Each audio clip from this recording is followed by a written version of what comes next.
Hi, and welcome to the show. Subscribe at kevinmd.com/podcast. Get CME for this episode by clicking on the CME link in the show notes. Today, we welcome Alexandra Kharazi. She's a cardiothoracic surgeon, and she's the author of the book, The Heart of Fear, a surgeon's collection of stories on adversity, passion, and perseverance. Alexandra, welcome to the show. Hi, Kevin. Thanks for having me. So we'll get into your book in a little bit, but first off, briefly introduce yourself and share your story and journey to where you are today.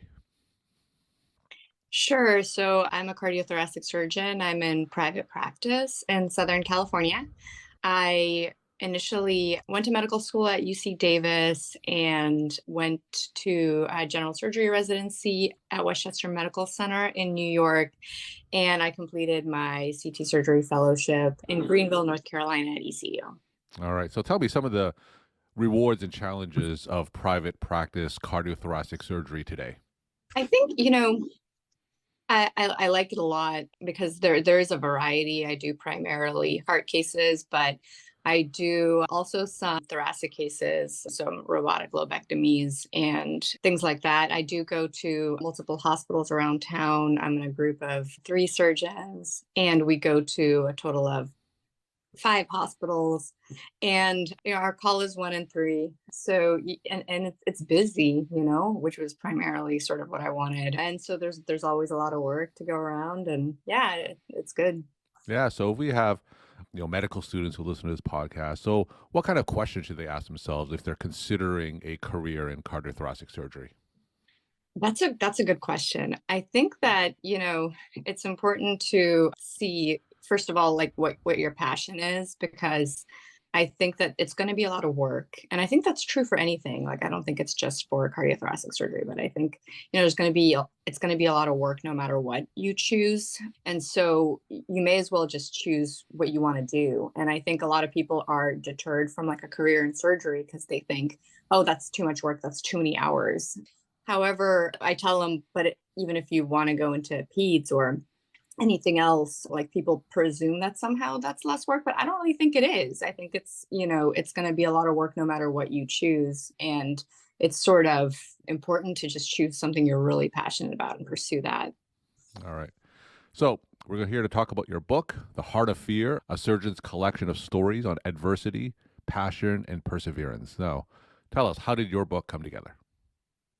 Yeah, so it really started as a passion project for me, and I just wanted to look at the mindset of people in high stakes, like high risk careers. And the reason is, so I'm a cardiothoracic surgeon. I know a lot of people in medicine, obviously, of all different specialties, right?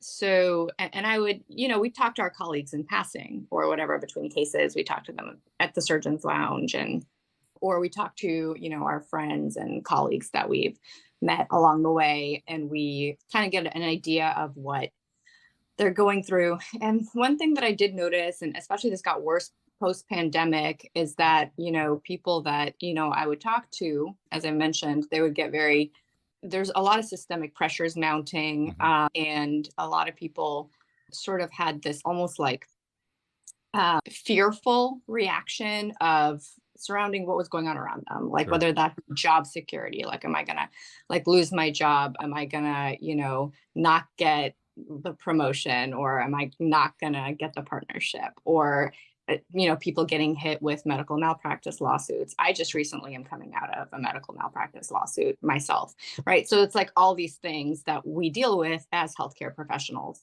And so on the other side of my life, I know a lot of people through skydiving, and I know those people as well do very high risk things, and not just, right, like other people, there's other people in high risk careers like firefighting or whatnot. Like, we're not the only ones that deal with high pressure situations. But I did notice that the approach of people in other high risk careers are a little bit different, and their relationship with fear is different. So I just started kind of like a project within my cohort of people that I knew. So I picked people, like just a representative sample, and kind of separated the book into part 1 and part 2. And part 1 basically is where I interviewed the doctors, right? Hmm. And talk to them about, things that have happened in their careers and how they've dealt with them and navigated it. And then in part two, I talk about those other people. So one of the people I interview is a stunt woman, and she did the Burj Khalifa stunt where she jumps, for Emirates Yeah. Airlines, and that's the tallest building in the world. And kind of what was going through her mind, obviously a very high risk, situation with a lot of safety protocols involved, and, not unlike what I do, like as a surgeon, right? Where you really understand the risks and make sure that you're very prepared. And so that's the kind of thing that I explore in my book. So it's not really something where I look at like the systemic pressures, and I'm not discounting any of that. I mean, there's plenty of that, right? But so it's not really looking at how do we like deal with those external factors, but it's more like what can we do within to kind of temper our reaction to all of these mounting external pressures. So you mentioned that people in other high risk specialties outside of medicine, they approach fear differently than those inside of medicine. So tell me more about that observation. More or less, and not all the time, right? Like there's exceptions to every rule. But I did notice that the general trend, at least in my like study of these people, right, is that they had a more positive relationship with fear. And I go into the details in the book basically about the specific techniques that they use. But for example, they learn to recognize signs of fear. And then instead of saying, oh no, this means I'm scared, or this means that I'm anxious, or this, they say, okay, well, this is a good thing. That means that I'm at my peak performance, and, like my palms are sweating, or my heart rate's going up, and this is actually a good thing. And I'm capable of doing more when I'm in this heightened state. So they learn to recognize the signs, and instead of kind of being averse to it, are almost welcoming to it, which I think is a very different mindset. And I'm not saying that healthcare workers on the whole, they don't know how to do this, but I'm saying that definitely in what I have seen, we don't use this enough in medicine, So in your excerpt on KevinMD, you tell a story about your skydiving experience and some of the lessons that you take from skydiving into medicine. So talk more about that skydiving experience and the connection with medicine. Yeah, so it's actually not that different, which I know sounds crazy, right? But so yeah, like I started skydiving in medical school, honestly, and I found it very almost like meditative, and which is interesting because I think a lot of people would say the same thing. So what was In the the sense initial that, event that got you interested in skydiving? Was it something that you sought out yourself, or did someone say, "Hey, let's go skydiving"? What was the initial inciting event that made you take that leap? so nothing specific. I got like a Groupon or something for a Okay, tandem sure. jump. After that, it was, I fell in love with it. And the reason is that, have you ever meditated? Do you meditate at all? I don't Yourself? know. You don't? Okay. Well, it's interesting. So I meditate, and I'll tell you something about meditation. So one of the things that, is so key to it is they tell you to like focus on the breath, right? And when you start, and I started by getting the Calm app, and I would just sit down and do these like 10-minute, daily meditations. And you sit down in a room for 10 minutes or whatever it is, and you're doing what they're telling you. It's a guided meditation. They're telling you like just on the breath, in and out, and not let any other thoughts come in, basically. Sure. And that sounds like a relatively straightforward task, but it's actually very, very difficult. It's impossible. It's nearly impossible, at least when you start, and still difficult for me to focus like just on your breath and really like empty your mind. And that's what skydiving did for me. And there's nothing else that has really done that for me. And that's because when I'm just so focused on those moments, like, in the airplane, like on the jump, like that's my mind is fully empty. And the only thing I'm thinking about is what's right in front of me. And that's why it was so powerful for me. That was really the draw. You know what I mean? So how did that change you as a physician, as a cardiothoracic surgeon? Yeah, I think it was, just that. It was just the focus improvement that I got from it. It was almost like what people get from like what you would think of as meditation. It was like this calm state that you feel that I was able to kind of take with me. And it was that, yeah, you're in a potentially very dangerous situation, but there's, there's different things that you can do to be within your control, that are within your control, Hmm. right? And that you can make it go really, really well. And also just being there, and especially being in the bad skydiving situations, right? And I talk about a couple of those in the Yeah, book. yeah. You talk about that in your KevinMD excerpt, a little malfunction there. Tell us about that. Yeah, the malfunction. So basically, I think it was my first one. That's the one I talked about in the Kevin MD article, but I think that was the one where I my packing job was You've a had problem. multiple skydiving malfunctions. I've had a few. Had a few. So, and complications happen, and that's the thing. There's a lot of parallels actually between skydiving and medicine and surgery, right? And one of them is that complications happen, and complications happen at really bad times and really bad situations. And that's true particularly for cardiothoracic surgery. It's like not ideal, but something happens, or it's obviously very high stakes real estate when you're working on somebody's heart, right? But the question is, how do you deal with that complication? And a lot of that is, what is your mindset at the time that that complication happens? And that's literally, I think, 95% of it. And are you able to really just focus on your training and do what you were trained to do, despite that, things are falling apart and things aren't going well? And that holds so true. Like in my malfunction, to go back to your question, when my main parachute wasn't coming out, and I was just pulling on it, and I kept pulling on it, and I even reached back behind myself, and my altimeter is beeping because the altitude is getting lower, and I'm kind of approaching that hard deck, which is like our hard decision altitude, where we have to have a parachute above our heads, and or at least not have to, but you set it Yeah. for yourself. And eventually I just said, it's not coming out.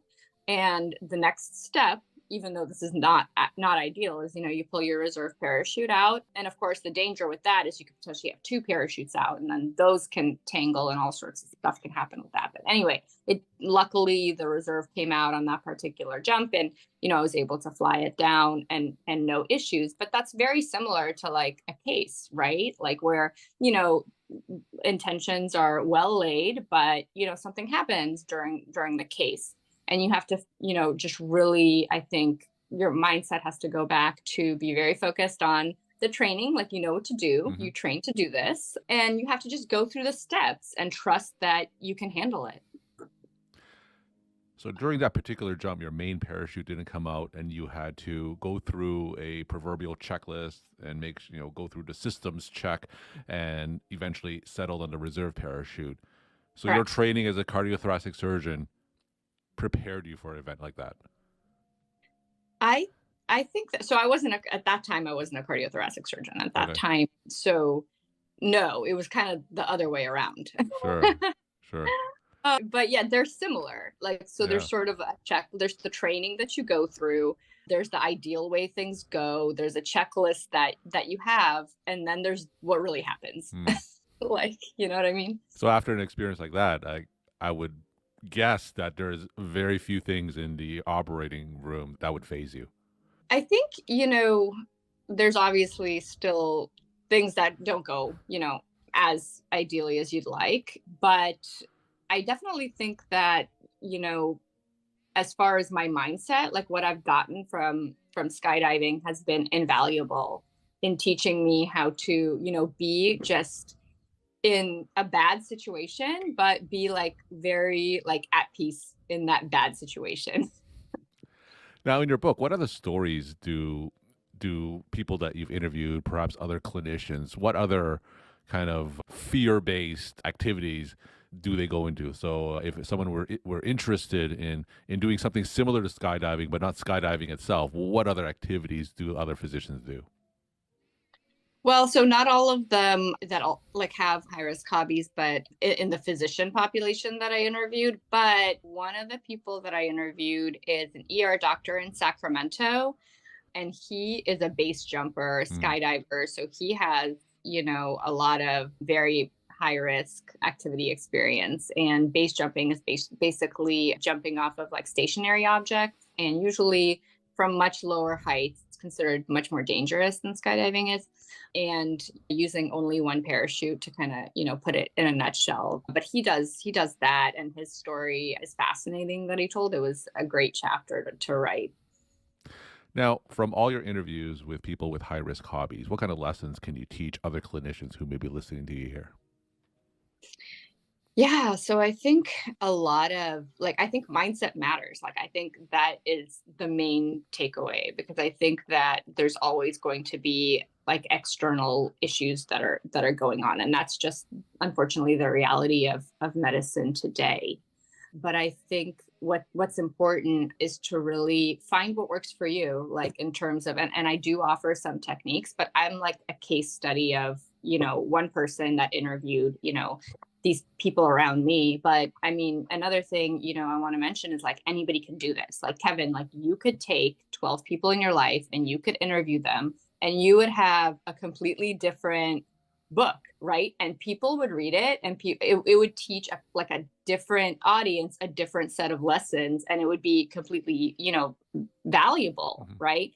And that's the other point, is that I think there's different techniques that work for different people, and I offer what worked for these people. But I think the key is really finding those techniques that put you in a good mindset, whether that doesn't have to be skydiving, that doesn't have to be climbing to the top of Burj Khalifa and and jumping off, that doesn't have to, be crashing cars as part of your hobby or your job, right? That doesn't have to be any of those things. It can be going to the beach. It can be, going on a hike. It can be whatever works for you that kind of really connects you with that positive mindset. We're talking to Alexandra Kharazi. She's a cardiothoracic surgeon. Her book is The Heart of Fear, a surgeon's collection of stories on adversity, passion, and perseverance. Alexandra, tell us some of your take home messages that you want to leave with the Kevin MD audience. Yeah, thanks, Kevin. So I think that's it, right? Like I think I do want to just go ahead and say that if you've ever thought of writing a book or just doing something like a passion project, there's not going to be a good time. Like I did this at one of the busiest times of my clinical practice. And I have a very busy clinical practice. But you find time if you're really passionate about it. Like I would whip out my phone between cases and, put the notes out. Like I don't think anybody even uses notes Hmm. anymore, right? Like who uses notes? But that's what I would do. Sure. Or sometimes I would just take like paper from the printer, Mhm. like in the lounge, and I would, just call my friend. Like I would call, whoever, or, somebody else that like I knew, like one of these people that I was interviewing, and I would just say, do you have 10 minutes? Or I would email them the day before and I would say, do you have, 10 minutes? I would sit there and, just ask them the questions. And eventually, like after doing this for, like about a month, I Hmm. had like a collection of like notes and papers of these people's stories. And then I took the like writing's just always been kind of fun for me, so I signed up for like this writing club. I think kind of like a writing class. It was Sure. called the 30-day book writing challenge. It was like under $100.